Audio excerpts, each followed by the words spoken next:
Paglulunsad ng Unity League. Ating tatalakayin kasama si Marlon Marcelo, ang Executive Director ng Philippine Esports Organization. Sir Marlon, magandang tanghali po and welcome sa Bagong Pilipinas ngayon. Good afternoon then. Hello.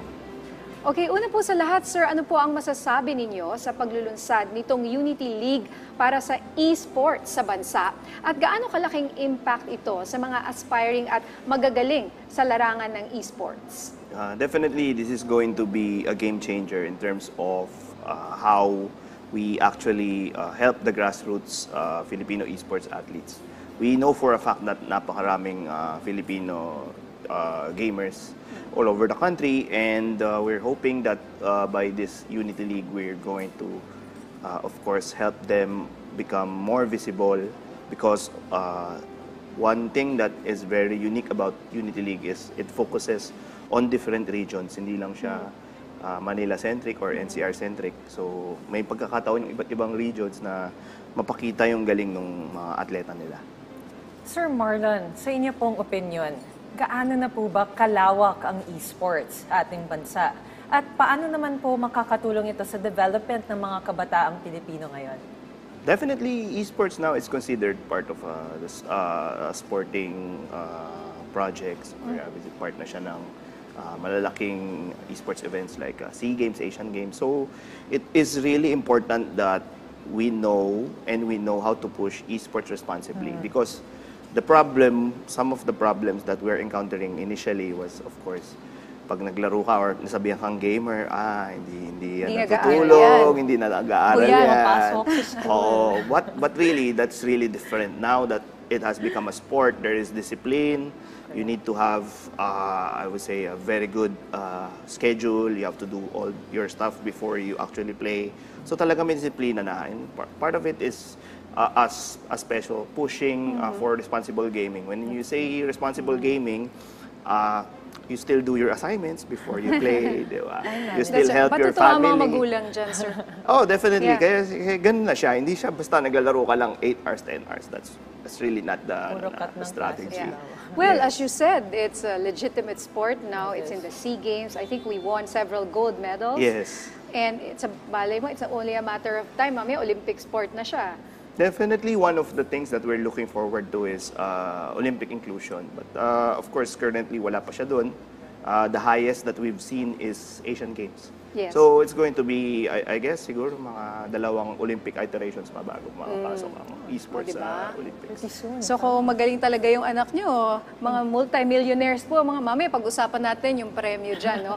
Pero sa unang season po ng Unity League, anong game o laro ang sisimulan ng liga at paano po ang proseso sa mga nais sumahok lalo na po sa Visayas and Mindanao regions? So, pinaka-basic na naisip ng Philippine Esports Organization is number 1, ano ba yung nilalaro ng lahat? So currently, based dun sa number 1 game sa Pilipinas, masasabi natin confidently na ito ay yung Mobile Legends Bang Bang. So almost everyone na may cellphone actually naglalaro ng Mobile Legends. So tayo na lang ba ang hindi? Ako na lang ba ang hindi? Ako nag-download ako kagabi. Wow, buti ka pa. Yet to start. Para you're in. Yes, and definitely we have restrictions naman. So number 1 is kailangan 18 years old ka and above. Para hindi natin masama yung mga masyadong mga ganado.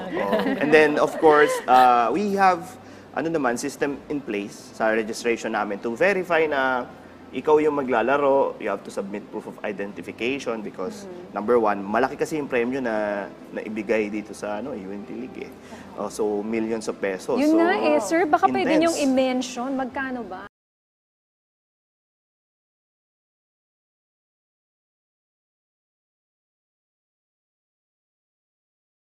Ang Romualdez and Kong Zaldi, it was actually made into 3.5 million pesos na. 3.5 million yung mananalo na isang tao? And that's the total prize pool. Okay. Initially, it was around 1 million lang. Yes. And kahapon, natuwa si na speaker, dinagdagan. Ginawa nilang 3.5. So, makapag-training na nga. That's really one of the best. And to considering this is an amateur tournament, so patas ang laban dito. Walang mga professional. Walang Yung mga professional. professional, Pwede hindi tayo. pwedeng sumali kasi number You can one. be trained. Kasi I heard may mga coaches na nga daw for this. Yes, Talagang, yes. Players, talagang they seek coaches para mas gumaling pa sila sa Kasi, sport. well, ang pinakamaganda naman masasabi natin is esports is really good for the Filipinos because matangkad ka, payat ka, matter. Pag nag-legends, Pantay-pantay. yung skill mo lang yung kailangan, tsaka internet.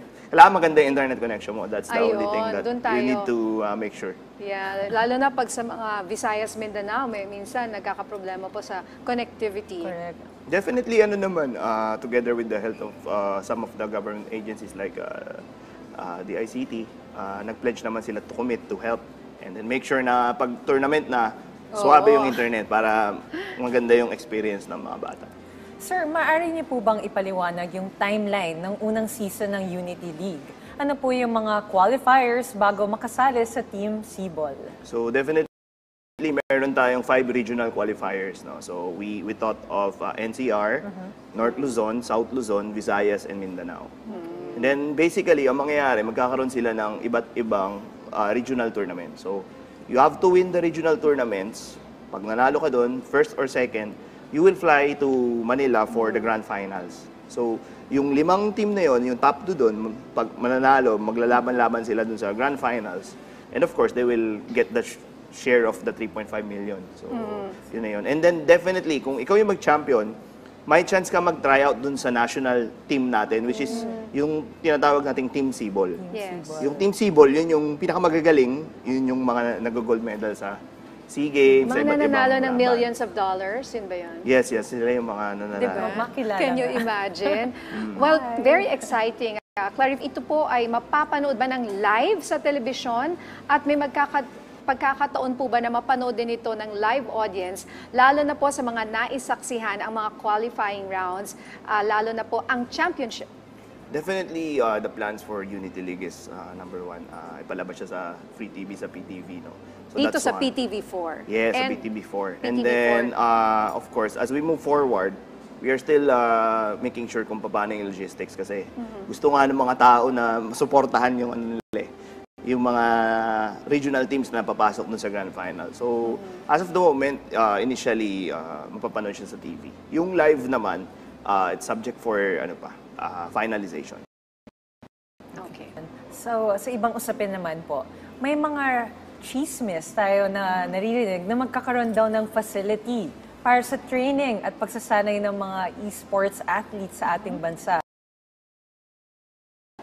At may, sir? Tama ang chismis nyo. No? Tama. We Hindi na are chismis. working closely with PSC together with Chairman Bachman on how to actually create those esports facility. Kasi nakikita nga natin na nananalo tayo ng medals eh. And one of the challenges ng mga atleta natin is wala pa silang training facility. Usually, yung mga training facility natin nasa mga corporate teams o yung mga may teams na. At sometimes, nagre-rent lang si Philippine Esports Organization. It's imperative that we actually have this training facility para makapag-focus sila para manalo pa ng iba't ibang medal. Sana po maumpisahan na yan, di ba? Baka pwede nyo na isama. Di ba meron sa Clark National Sports na Yes. National Academy of Sports. It's kasi, of course, ang pinaka-importante kasi pag magkaroon ka ng training facility is internet capability. Bilis ng internet Kailangan mo. super bilis. So, very specific lang kung anong mga cities yung pwede namin pagpilian ng facility if ever tatayuin yun. And initially, it's still in Metro Manila. Yes. All right. So, ang dami pa sana natin gustong tanungin, ano? Especially ito that the Philippines daw has won in esports a total prize money of $20 million or 1.1 billion pesos. That's the total Yeah, that's the total pot, prize. na napanalunan ng iba't ibang Filipino gamers kasi hindi lang tayo magaling sa mobile, magaling rin tayo sa PC, personal Ayan. PC. So, Grabe. mabilis. Grabe nga po eh. Talagang nakakalula yung mga premyo. Let's So, start training na today, okay? Yes, Start yes. training today. So, mabilis na lang po mensahe for our aspiring esports athletes sa bansa. Hello sa inyong lahat. Hopefully, sumali kayo sa Unity League sa mga amateurs at sa mga gustong matry kung paano maging professional. Currently, magbubukas yung registration ngayon. So you can actually look for facebook.com/Unity League Philippines. Andun yung mechanics, andun yung pamamaraan para sumali, and hopefully, manalo kayo. Good luck. Maraming salamat po sa you, inyong sir. oras, Sir Marlon Marcelo, Executive Director ng Philippine Esports Organization.